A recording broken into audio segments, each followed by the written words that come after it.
Hello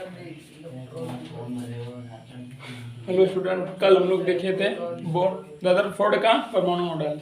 कुछ homework दिए थे, पहले उसको हम लोग कर लेंगे, उसके बाद चलेंगे उनके दोस्त के ऊपर। चलो, क्या होमवर्क दिए थे WHW के लिए? सुनो।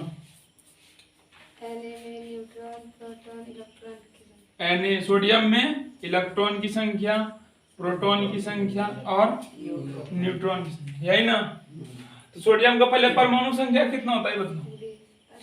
11। कितने होते हैं? 11। और इनका द्रव्यमान Z मतलब होता है परमाणु क्रमांक, और द्रव्यमान A से डिनोट करते हैं मास को। तो इनका होता है परमाणु द्रव्यमान 23। ठीक, तो दो फॉर्मूला होते हैं, क्या क्या? Z बराबर P बराबर E, मतलब किसी तत्व में जितने प्रोटॉन होते हैं उतना ही इलेक्ट्रॉन होते हैं, उसी को क्या बोला जाता है? परमाणु संख्या।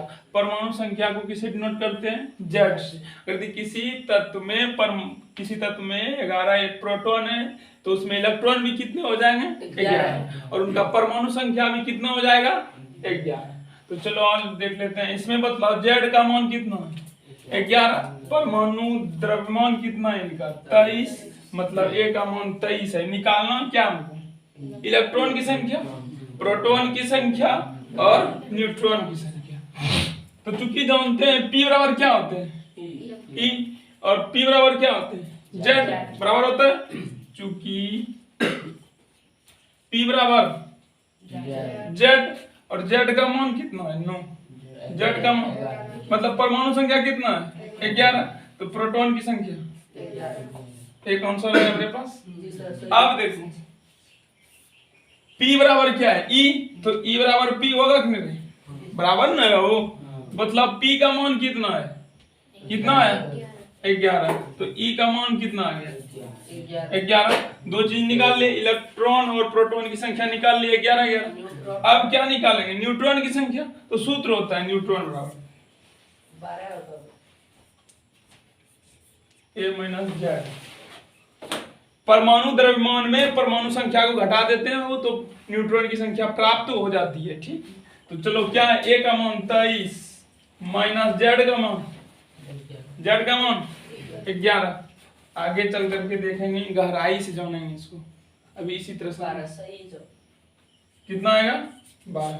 गहराई से देखेंगे, अभी इसी तरह बना हुआ। एक क्वेश्चन का आंसर हो गया। अब आगे क्या है मतलब?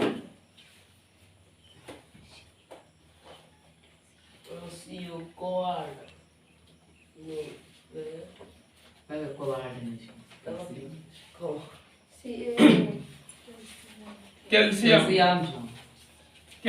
में इलेक्ट्रॉन की संख्या, प्रोटॉन की संख्या और न्यूट्रॉन की संख्या, इसमें भी पूछा गया है इलेक्ट्रॉन, प्रोटॉन और न्यूट्रॉन की संख्या। तो पहले सर्वप्रथम हम लोग देखेंगे कैल्शियम का परमाणु संख्या, मतलब Z का मान कितना होता है? कैल्शियम 20। परमाणु संख्या कितना होता है? 20। और वजन इनका भार कितना होता है? 40। ठीक, अब जान जाएंगे इसी फॉर्मूला से। दो फॉर्मूला लिखा है, N बराबर A - Z, है ना? निकाल लेंगे अब हम लोग। चलो निकाल लेते हैं।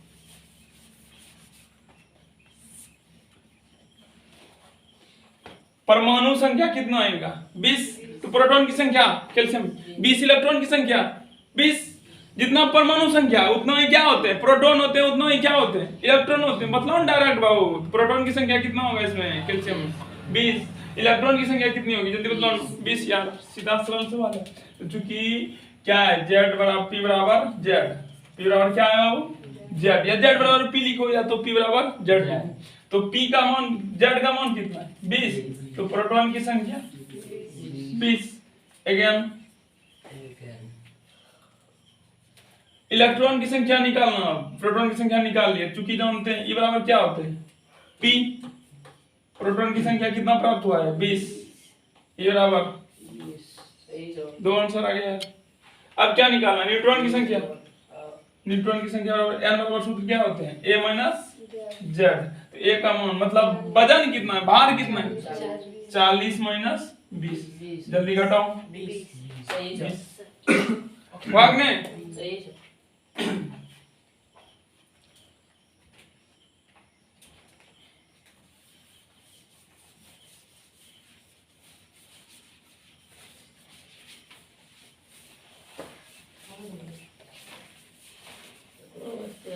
और है जी सर। एल्यूमिनियम एल्यूमिनियम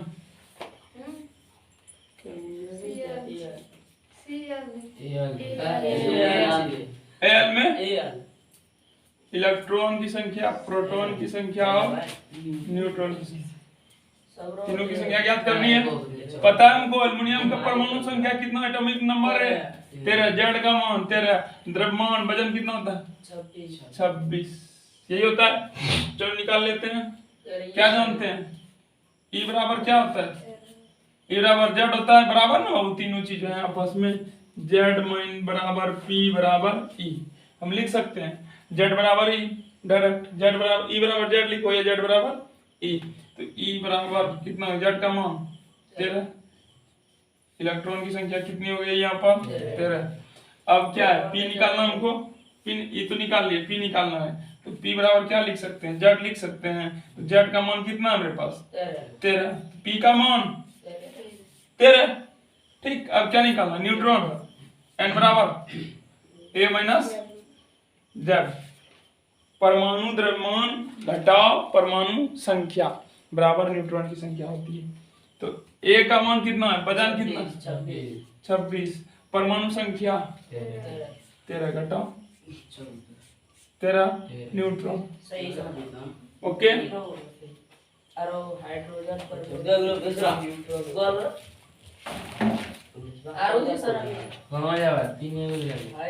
अरे उनकी लाज है बता हाइड्रोजन परमाणु कितने न्यूट्रॉन होते हैं। हाँ मेरे कल हम लोग देखे थे रदरफोर्ड का परमाणु मॉडल, प्रयोग को जान गए थे, उससे क्या निष्कर्ष निकला और उनके सिद्धांत क्या क्या हुए जान गए हम लोग। अब उनके दोष को जाने।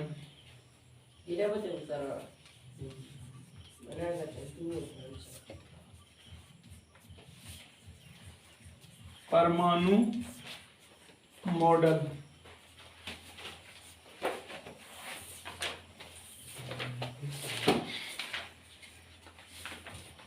एक बार फिर से रिवाइज करवा देते हैं। प्रयोग में रदरफोर्ड ने क्या किए थे, एक सोने का पतला पत्थर लिए थे, पत्थर लिए थे, पन्नी के आकार का पतला, बहुत पतला पत्थर लिए, उसके ऊपर अल्फा कणों की बौछार की, बारिश की, उसके ऊपर अल्फा कण रेडियोएक्टिव पदार्थ यूरेनियम मान लो, इससे जो अदृश्य किरणें निकलती है किसके ऊपर, उसको गुजारा गया स्वर्ण के पतले पत्थर पर। इस पत्थर के चारों ओर जिंक सल्फेट का एक क्या लगाया गया, पर्दा लगाया गया।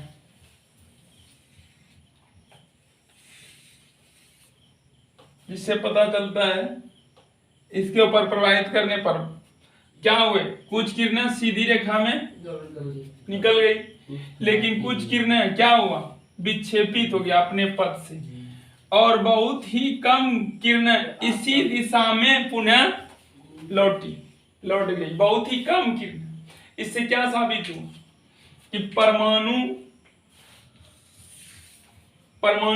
में जब अल्फा किरणों की बौछार की जाती है तो अधिकांश किरणें सीधे निकल जाती, अधिकांश किरणें क्या हुई थी, सीधे निकल रही थी, लेकिन कुछ ही किरण उनमें से थे जो कि अपने पथ से क्या हो रहे थे, विचलित हो रहे थे। कुछ ही कम किरण, अधिकांश निकल रहे थे सीधा रास्ता में, लेकिन कुछ किरण अपने पथ से विचलित हो रहा था, और बहुत ही कम किरण 90 डिग्री पर पुनः उसी दिशा में मुड़ रही थी, बहुत ही कम किरण। इन सभी प्रयोगों से निष्कर्ष निकलता है, परिणाम प्राप्त होता है क्या, कि परमाणु के अधिकांश भाग क्या होते हैं, रिक्त होते हैं, अधिकांश भाग खाली है तब निकल रहा है सीधा रेखा में गमन कर रही किरण, और बहुत ही कम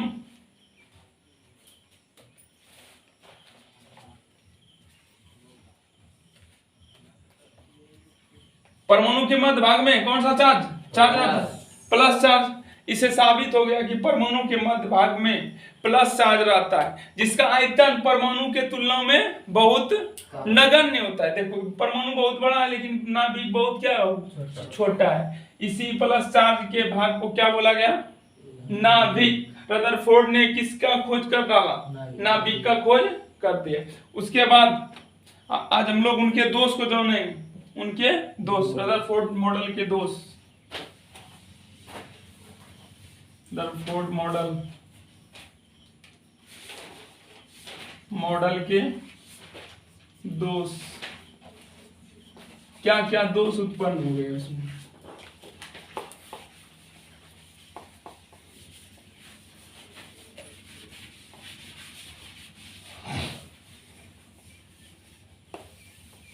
रदरफोर्ड के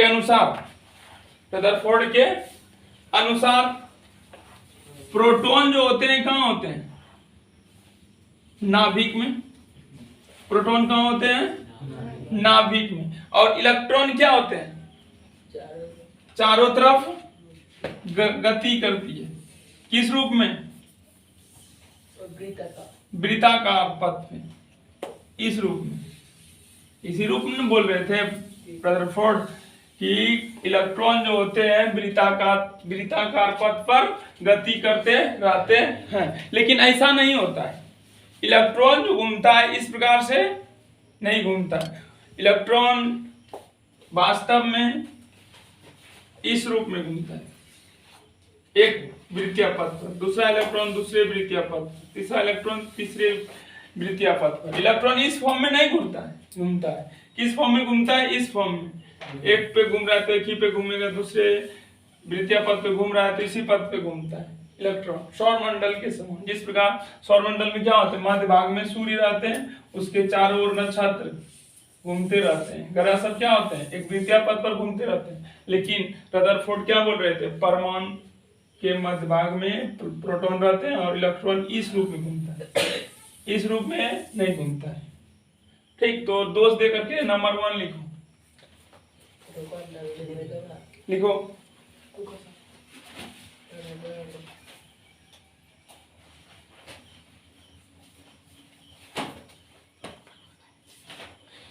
रदरफोर्ड के अनुसार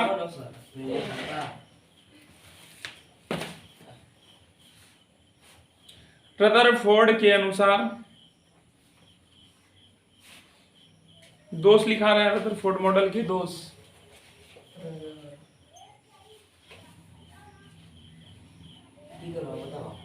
रदरफोर्ड के अनुसार इलेक्ट्रॉन नाभिक के चारों ओर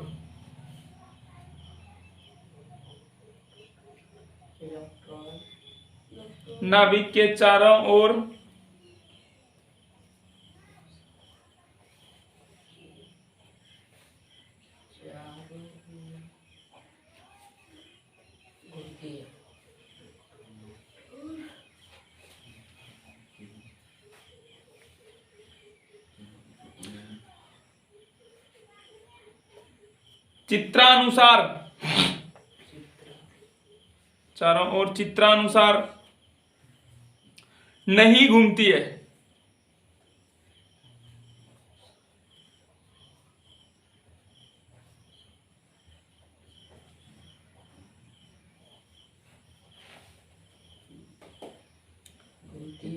यह युक्ति संगत नहीं है, युक्ति संगत नहीं है।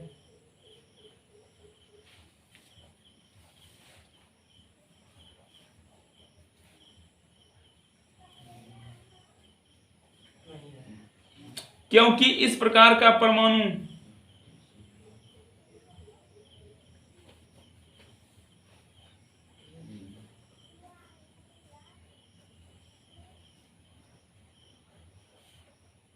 कभी अस्थायी नहीं होगा।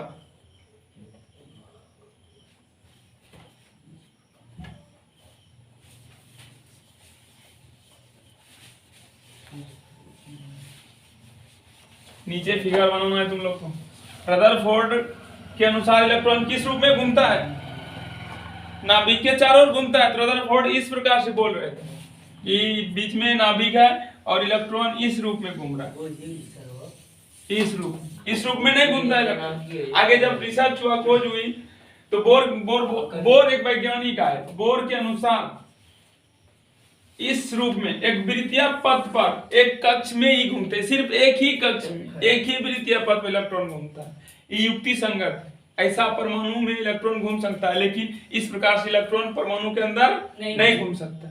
तो इस प्रकार का फिगर बनाओ, इस प्रकार, इस टाइप का। आगे जाएंगे बोर मॉडल पढ़ेंगे ना, तो उसमें इसका फिगर बनाओ, लिखा है चित्रानुसार ना।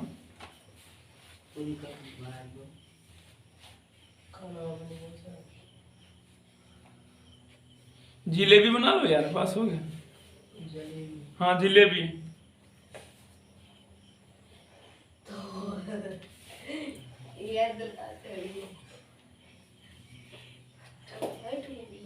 नंबर 2, दूसरा दोष, मध्य भाग में नाभिक दे देना।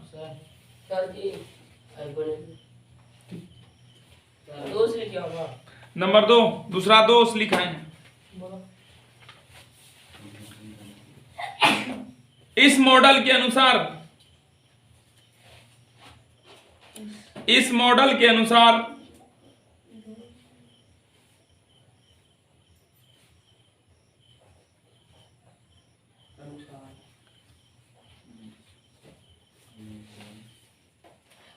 कक्षाओं में,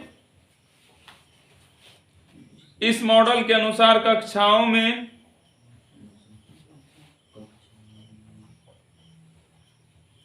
इलेक्ट्रॉनों की संख्या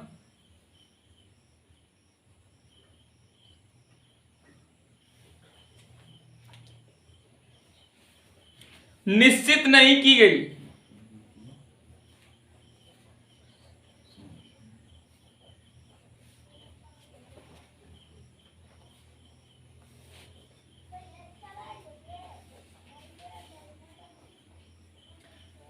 कक्षा वो है ना, मान लो प्रथम कक्षा, द्वितीय, तृतीय। रदरफोर्ड ने प्रत्येक कक्षा में कितने इलेक्ट्रॉन रह सकते हैं उनकी व्याख्या नहीं कर पाए। इसमें 2 इलेक्ट्रॉन रहता है, इसमें 8 इलेक्ट्रॉन रहता है, इसकी व्याख्या नहीं कर सके। लेकिन बोर वैज्ञानिक आए तो उन्होंने प्रत्येक कक्षा में कितने इलेक्ट्रॉन रह सकते हैं उनकी व्याख्या कर डाले। तो प्रथम कक्ष में 2 इलेक्ट्रॉन रहता है, द्वितीय कक्ष में 8 नहीं 10, 2n स्क्वायर, तो द्वितीय 2 4 2 8, और तीसरे में 18 और चौथे में 32 इलेक्ट्रॉन रहता है। ये सब इसके बाद बोर वैज्ञानिक ने साबित किए। ये जो थे रदरफोर्ड वो व्याख्या नहीं कर सके थे कि प्रथम कक्ष में कितने इलेक्ट्रॉन रह सकते हैं, द्वितीय में कितने और तृतीय में कितने। लेकिन बोर ने इन दोष को दूर करने के लिए इनको एक सिद्धांत के रूप में दिया कि प्रथम कक्ष में 2 इलेक्ट्रॉन, द्वितीय कक्ष में 8 इलेक्ट्रॉन, तृतीय कक्ष में 18 इलेक्ट्रॉन, चौथे कक्ष में 18 इलेक्ट्रॉन, 32 इलेक्ट्रॉन। आगे चल करके देखेंगे किस प्रकार से होता है। अब दोष को जान गए, 2 ही दोष है इनका इस मॉडल का। अब बोर का परमाणु मॉडल पढ़ेंगे हम लोग।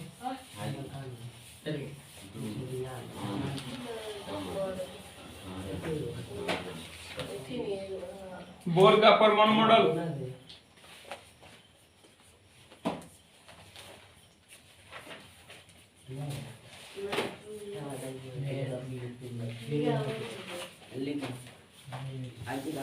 किसका मॉडल?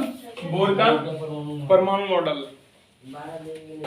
नए नए वैज्ञानिक आते गए और नए नए रिसर्च किए, तो बोर के अनुसार अब देखेंगे।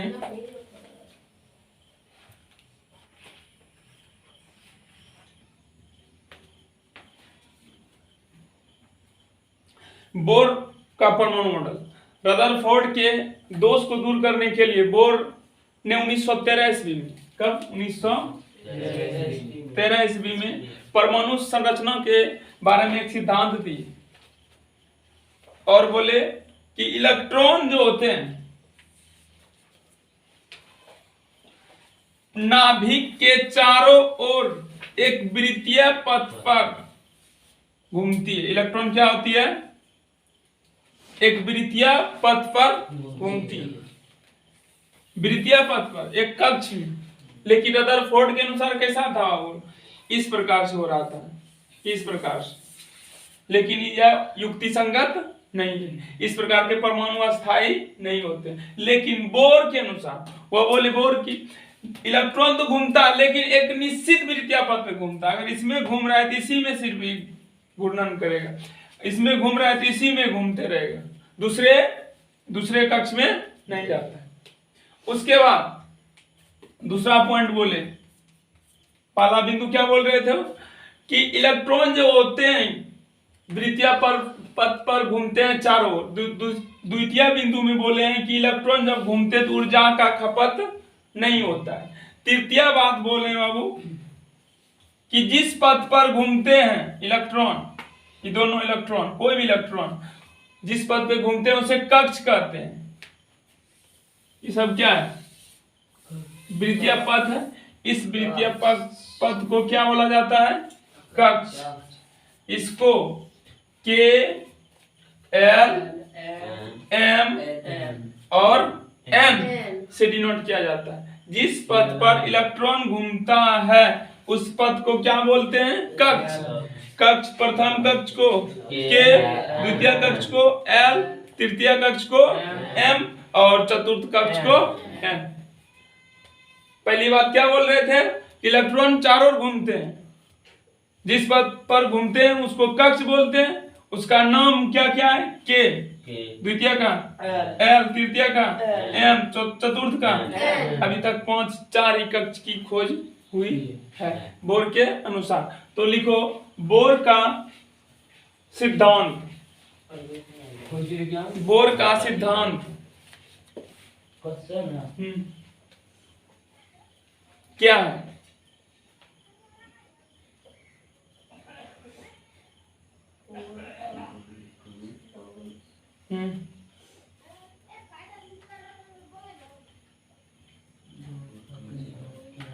हाँ क्या है,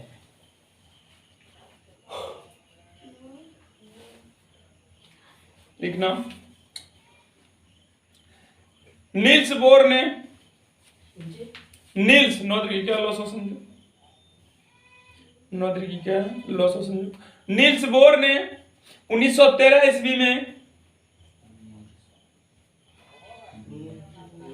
नील्स बोर ने 1913 ईस्वी में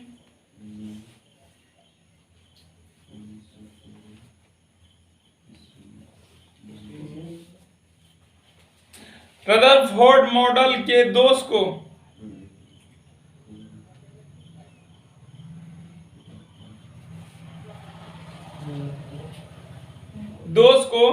दूर करने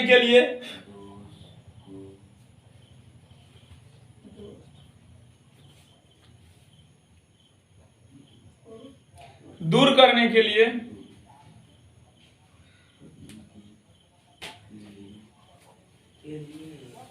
कुछ सिद्धांत दिए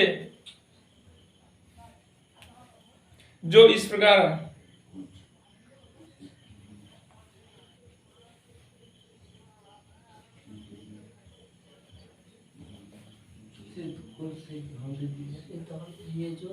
इस प्रकार है,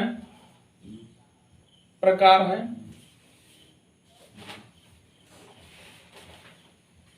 नंबर 1,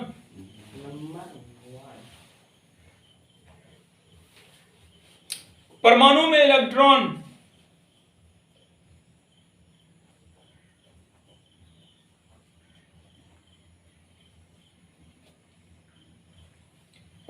इलेक्ट्रॉन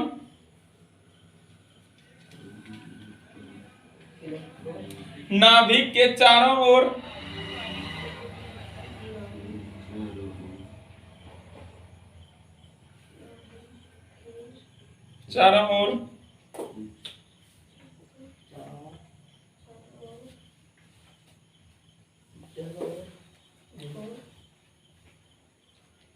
वृत्तीय पथ पर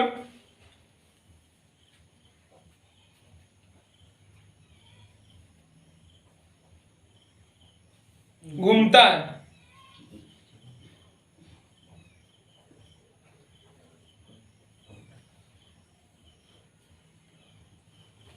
क्या बोले बोर?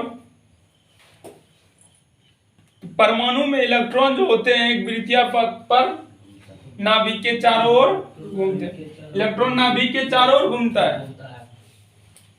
अपने रिसर्च के अनुसार बोले। कौन? तो बोर, नील्स बोर, वैज्ञानिक का नाम है, वैज्ञानिक थे। नंबर 2 दूसरा सिद्धांत दिए,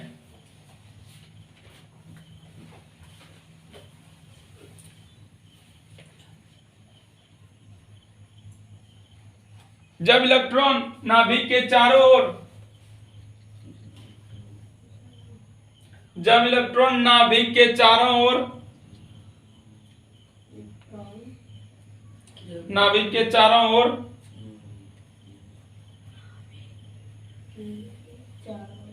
चक्कर लगाते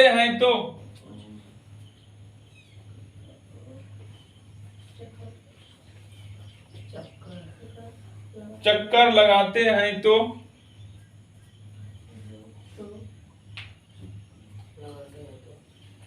उनकी ऊर्जा का ह्रास नहीं होता है। उनकी ऊर्जा का ह्रास नहीं होता है।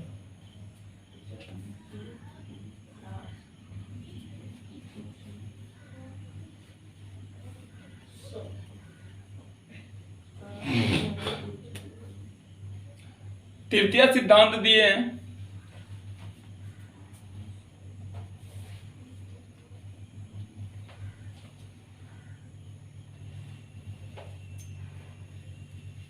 कि जिस वृत्तीय पथ पर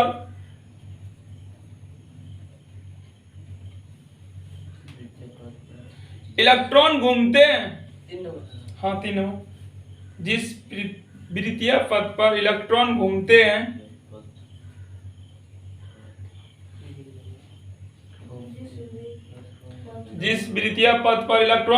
हैं उसे कक्ष कहा जाता है।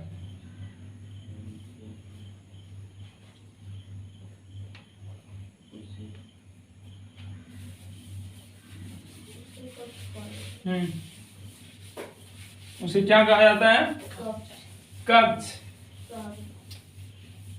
ये 4 प्रकार के होते हैं।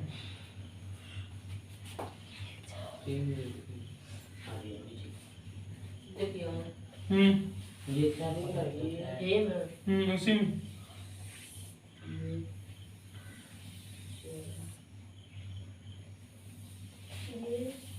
ये 4 प्रकार के होते हैं।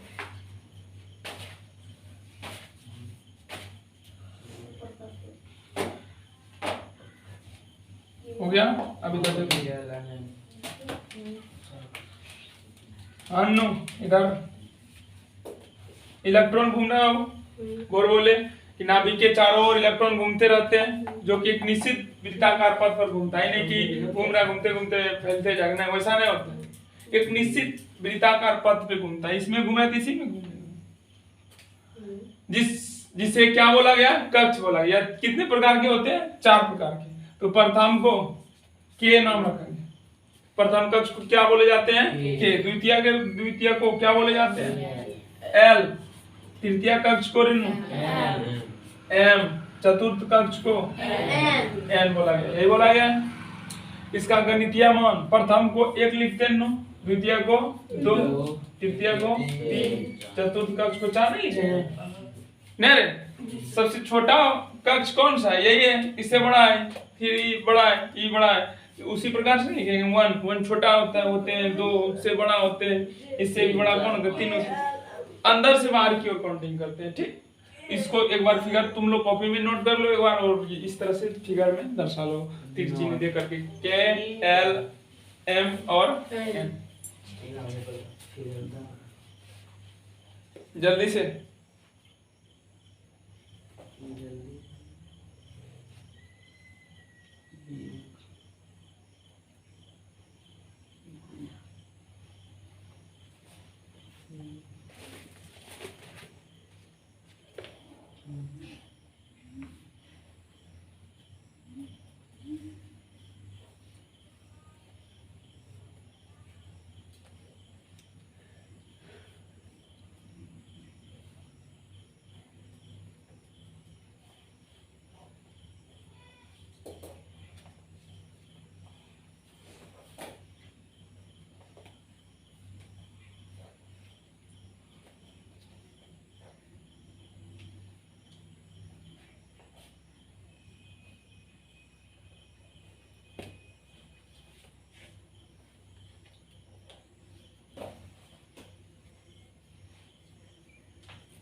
अब हम लोग जाना है किस कक्ष में कितने इलेक्ट्रॉन रह सकते हैं। तो बोर अपने सर्च के अनुसार एक सिद्धांत दिए हैं क्या कि किसी भी कक्ष में अधिक से अधिक इलेक्ट्रॉन, किसी भी कक्ष में कितने इलेक्ट्रॉन रह सकते हैं उसके लिए उन्होंने एक सूत्र दिए हैं 2n²।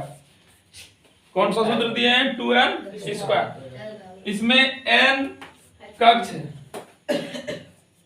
कक्ष की संख्या, कक्ष की संख्या कि प्रथम कक्ष में कितने इलेक्ट्रॉन रह सकते हैं, द्वितीय कक्ष में कितने इलेक्ट्रॉन रह सकते हैं, तृतीय कक्ष में कितने इलेक्ट्रॉन रह सकते हैं और चतुर्थ कक्ष में कितने इलेक्ट्रॉन रह सकते हैं। तो उसको ज्ञात करने के लिए उसके लिए हम लोग किसका प्रयोग करेंगे 2n²। 2n²। यदि प्रथम कक्ष में जांचना है, प्रथम कक्ष है, ये द्वितीय कक्ष है, तृतीय कक्ष है, क्या चतुर्थ कक्ष। तो प्रथम कक्ष में कितने इलेक्ट्रॉन है कैसे जाने। तो इसमें मतलब n का मान कितना है, n का मान एक हुआ। तो इसमें कितने इलेक्ट्रॉन होंगे तो इस फार्मूला से निकाल लेंगे 2n² है सूत्र 2n² मतलब 2n का मान 1 तो 1 करे स्क्वायर तो 2 गुना 1 का स्क्वायर 1 2 गुना 1 2। तो प्रथम कक्ष में कितने इलेक्ट्रॉन रहते हैं 2। अब द्वितीय कक्ष में कितने इलेक्ट्रॉन होंगे तो n का मान इसमें कितना लेंगे 2 ही लेंगे बाबू। द्वितीय कक्ष है तो इसमें कितने इलेक्ट्रॉन आ सकते हैं कैसे ज्ञात करेंगे तो उसके लिए फार्मूला है क्या 2n²। तो n का मान 2 तो सूत्र क्या है किसी कक्ष में इलेक्ट्रॉन की संख्या, इलेक्ट्रॉन की संख्या ज्ञात करने के लिए 2n² सूत्र लगाते हैं। तो 2n का मान कितना है यहाँ पर 2 तो 2 का स्क्वायर 2 का स्क्वायर 4 4 दूनी 8। द्वितीय कक्ष में कितने इलेक्ट्रॉन रह सकते हैं 8। अब तुम लोग बताओ तृतीय कक्ष में कितने इलेक्ट्रॉन रह सकते हैं। तो यहाँ पर कितना है 3 है। n का मान कितना है 3। तृतीय कक्ष करने का मतलब n का मान 3। तो सूत्र क्या होते हैं 2n²। तो 2n का मान 3 3 का स्क्वायर 3 का स्क्वायर 9 9 दूनी। तो तृतीय कक्ष में कितने इलेक्ट्रॉन रहते हैं कुछ देर पहले भी बतलाया तुम लोग नहीं बतलाया साबित हुआ। चतुर्थ कक्ष में कितने इलेक्ट्रॉन हो सकते हैं 25। कैसे होगा n का मान यहाँ पर 4 है और इलेक्ट्रॉन की संख्या का सूत्र क्या होता है 2n²। तो 2n का मान कितना है यहाँ पर 4 4 का स्क्वायर 4 चौक 16 दूना। समझ में आ रहा है कि नहीं। रुको चौथा पॉइंट लिखो। चौथा सिद्धांत क्या दिए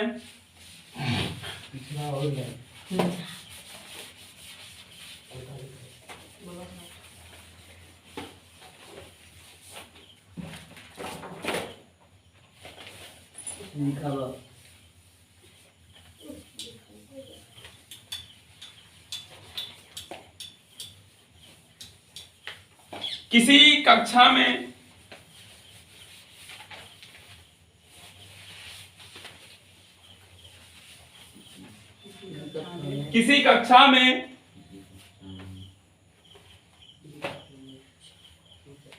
इलेक्ट्रॉनों की अधिकतम संख्या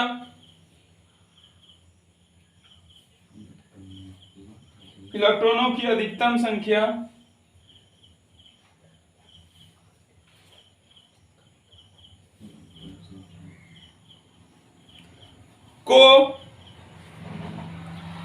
सूत्र 2n²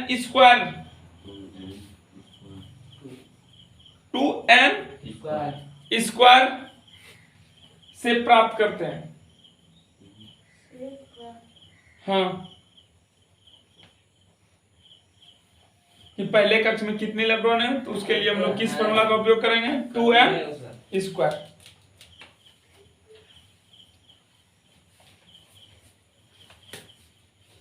क्वेश्चन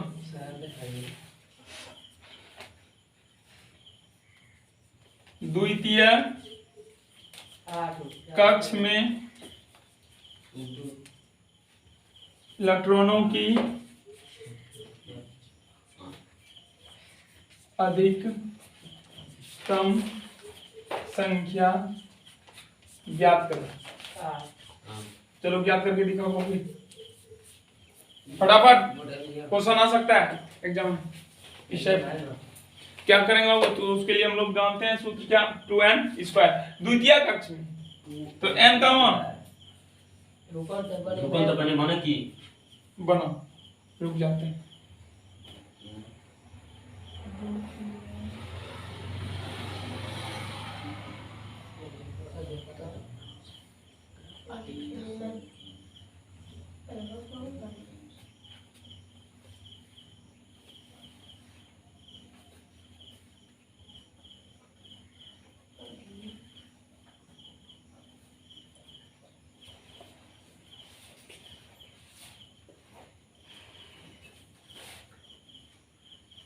द्वितीय करने का मतलब n का मान कितना हुआ, 2 इलेक्ट्रॉनों की संख्या।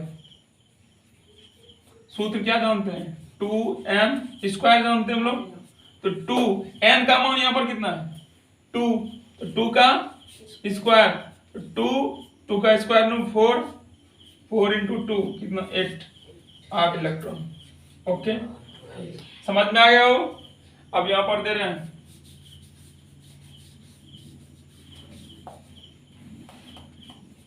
पंचम कक्ष में इलेक्ट्रॉन की अधिकतम संख्या ज्ञात करें। दूसरा क्वेश्चन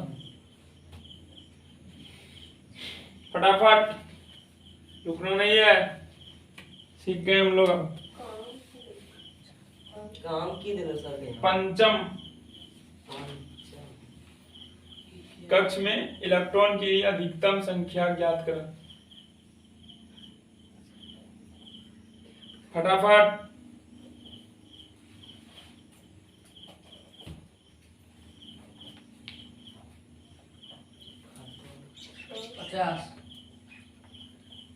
ओके इशुबाल आयुष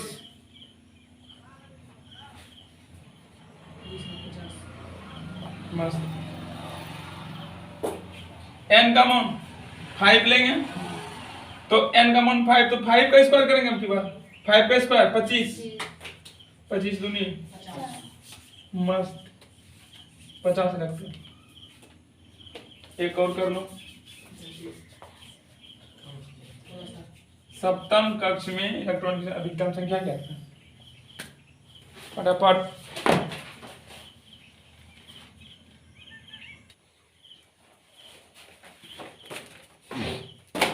हम लोग जान गए किस कक्ष में कितने इलेक्ट्रॉन रहते हैं। अब जानेंगे इलेक्ट्रॉनिक विन्यास,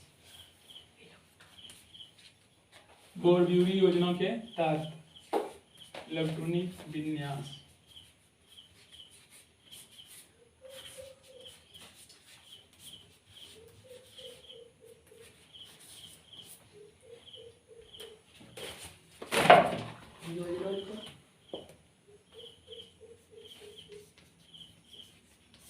किसके अनुसार, बोर-ब्यूरी योजना या नियम के अनुसार कि कैसे इलेक्ट्रॉनिक विन्यास किया जाता है।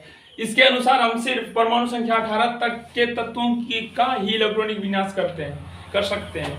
जैसे ही 18 से अधिक होगा परमाणु संख्या तो उनका इलेक्ट्रॉनिक विन्यास करना असंभव हो जाता है। इसके अनुसार, इस योजना के अनुसार, तब उनका हम लोग इलेक्ट्रॉनिक विन्यास अफबाहु सिद्धांत के ऊपर करते हैं। तो चलो दिखाते हैं कैसे होता है। जैसे ले लो एल्यूमिनियम नहीं, ऑक्सीजन लो, इनका परमाणु संख्या कितना होता है 8। तो इससे पता चलेगा कि इसमें कितने इलेक्ट्रॉन है, 8। परमाणु संख्या के इक्वल ना होते हैं इलेक्ट्रॉन की संख्या, बराबर में बोले हैं क्या क्या, परमाणु संख्या बराबर होते हैं प्रोटॉन की संख्या बराबर क्या होते हैं इलेक्ट्रॉन की संख्या। तीनों आपस में क्या होते हैं, बराबर होते हैं। अगर यदि परमाणु संख्या 8 बोल रहे हैं, जेड तुमको 8 बोल रहे हैं, तो उसमें कितने प्रोटॉन होंगे 8, उसमें कितने इलेक्ट्रॉन होंगे 8। तो इनका क्या करना है, इलेक्ट्रॉनिक विन्यास में करना है कि इनके ऑक्सीजन है, ऑक्सीजन के पहले कक्ष में कितने इलेक्ट्रॉन है और द्वितीय कक्ष में कितने इलेक्ट्रॉन है।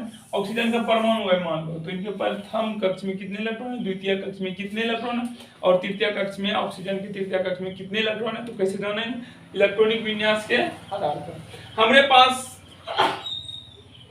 8 गोली है मान लो, और K L एम एन, हम 4 प्रकार के कक्ष पढ़ लिए और ये भी पता कर लिए हैं कि प्रथम कक्ष में 2 इलेक्ट्रॉन रह सकते हैं, द्वितीय कक्ष में कितने इलेक्ट्रॉन, 8 इलेक्ट्रॉन, तृतीय कक्ष में 18, चतुर्थ कक्ष में कितने इलेक्ट्रॉन, 32, उससे ज्यादा नहीं रह सकता, कम रख सकते हैं। जैसे मान लो एक पात्र है, कोई पात्र है, इसका आयतन है 10 केजी, इसका क्षमता है 10 केजी दूध रखने का, इसमें 20 केजी हम रख देंगे, कभी भी नहीं, कम रख सकते हैं, 5 केजी रख सकते हैं, लेकिन 11 केजी रख सकेंगे इसमें, कभी नहीं। तो ठीक उसी प्रकार से इसका क्षमता कितना, पहले कक्ष का 2, द्वितीय कक्ष की क्षमता कितनी, 8 ही इलेक्ट्रॉन रख सकता है। उसके बाद तृतीय कक्ष की क्षमता कितनी, जल्दी 18 कांच की गोली, इलेक्ट्रॉन, कुछ आयन रख सकते हैं, उससे ज्यादा नहीं। तो अब करते हैं, हमारे पास कितनी गोलियां हैं यहाँ पर, 8, कितनी गोलियां हैं, 8, और प्रथम कक्ष में कितने इलेक्ट्रॉन रख सकते हैं, 2। दूसरा कक्ष क्या है, एल में कितना रख सकते हैं, 8, 8 तो है नहीं हमारे पास, अरे बाबा 8 था, 8 में से 2 को किसमें रख दी, इसमें रख दी। अब द्वितीय कक्ष में क्षमता है 8 रखने का, लेकिन हमारे पास बचा कितना, 6, तो 2 और 6 इलेक्ट्रॉनिक विन्यास हो गया, इसमें 2, इसमें 6, ऑक्सीजन का इलेक्ट्रॉनिक विन्यास 2 और हो गया। अब जैसे देखो सोडियम, इनका परमाणु संख्या कितना होता है, 11, तो 11 कांच की गोली समझो यार, मोती समझो, कुछ भी समझो, इलेक्ट्रॉन समझो, गोल होते हैं, तो 11 कांच की गोली है, 11 इलेक्ट्रॉन है, कितना पहले कक्ष में कितना रखते हैं, 2, 8, 10, 11 में से 2 को गैप किए, 9 बच रहा है, 9 बच रहा है। अब तो द्वितीय कक्ष में कितना रख सकते हैं, 8, 9 है तो 8 ही रखेंगे, तो 8 रख दिए, तो 8 2 10 नु खत्म कर दिए, समाप्त कर दिए, 10 को बांट दिए उसमें। अब कितना बच रहा है अभी भी, 1, तो पहले कक्ष में 2 इलेक्ट्रॉन रखे, द्वितीय कक्ष में 8, तृतीय में 1 चला जाएगा, 2 8 10 1 11, 2 8 1। इलेक्ट्रॉनिक विन्यास समझ में आ रहा है कि नहीं, मतलब अगर नहीं आ रहा तो फिर से समझाएंगे।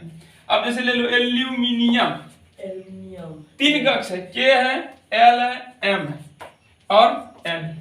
हम जानते हैं के में कितना रख सकते हैं, के डब्बा में 2 इलेक्ट्रॉन रख सकते हैं, 13 होते हैं परमाणु संख्या, एल्यूमिनियम का परमाणु संख्या 13, तो 13 में से 2 को रख दिए, किसमें, के में। अब एल में कितना रखेंगे, 8 ही रख सकते हैं, उससे ज्यादा नहीं, 13 में से 10 को भर दिए, अब कितना बच रहा है इधर, 3, तो एम में, तो इलेक्ट्रॉनिक विन्यास क्या हुआ, 2 8 3, 2 8 समझो, 2 8 3। अब दूसरा देखो,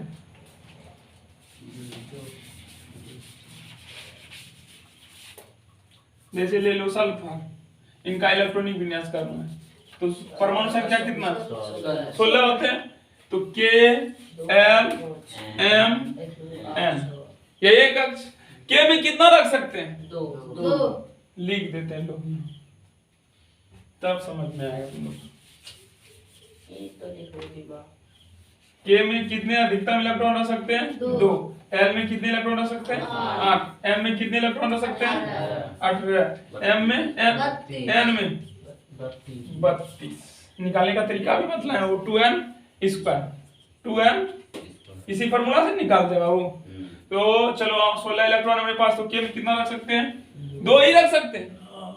उसके बाद एल में 8, 16 में से 8 10 खत्म कर दिए, अब बच रहा है कितना, 6 ही बच रहा है। एम में तो 18 इलेक्ट्रॉन रख सकते हैं, तो 6 ही है, 6 भर देंगे इलेक्ट्रॉनिक विन्यास, 2 8 6 वागनर। अब लो आर्गन, 18 परमाणु संख्या कितना होते हैं, 18, तो चलो 2 8 8 नहीं होगा, 2 8 8 रे, समझ में नहीं आ रहा कि बतलाओ,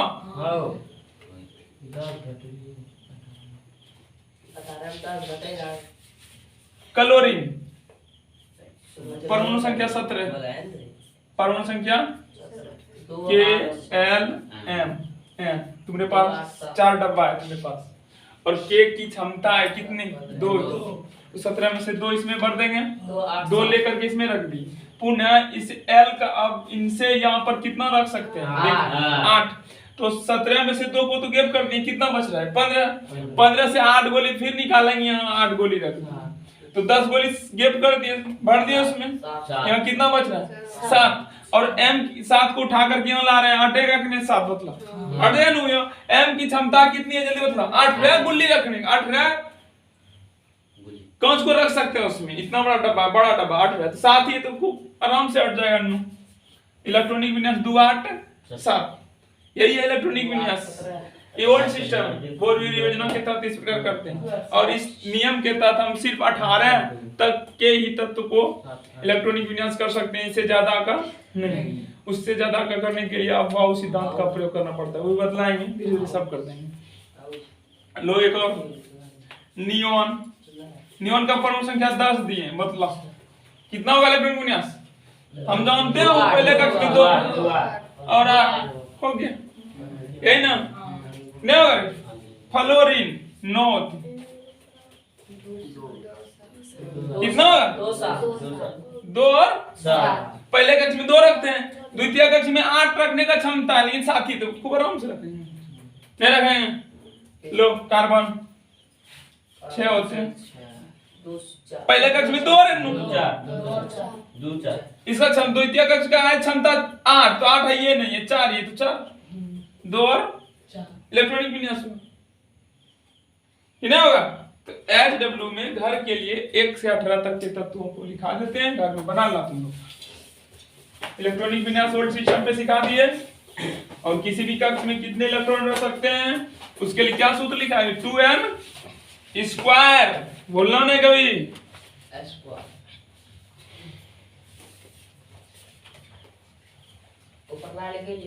hydrogen, helium, lithium, beryllium, boron, carbon,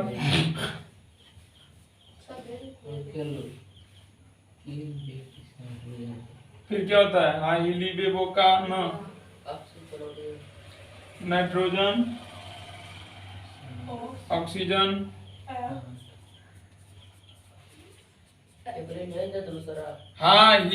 हाइलीबेबोकान ऑक्सी, फ्लोनियम, फ्लोरीन नियॉन,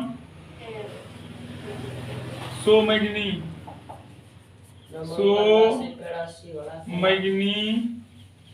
एलू सिलिकॉन, फास्फो, क्लोरीन, आर्गन। 18 तक दे दिए तुम लोग, परमाणु संख्या 18 तक। हाँ सीरियली है 1 2 3 4 5 6 7 8, इनका परमाणु संख्या 1, इनका परमाणु 2 3 4 5 6 7 8। 9 मांगो अल्लाह से, पेड़ा सिंघाड़ा केला और पेप्सी कोला, ये ना नोट कर लो। 18 तक दे दिए हैं, बना लो इलेक्ट्रॉनिक विन्यास, देखेंगे कॉपी सबका जांच करेंगे कल, ठीक। किताब से देख करके नहीं बनाएगा, 18 तक दिया गया है, ठीक। ओल्ड सिस्टम हुआ। कल न्यूट्रॉन का आविष्कार देखेंगे, न्यूट्रॉन का खोज किस प्रकार हुआ था और किसने किए थे।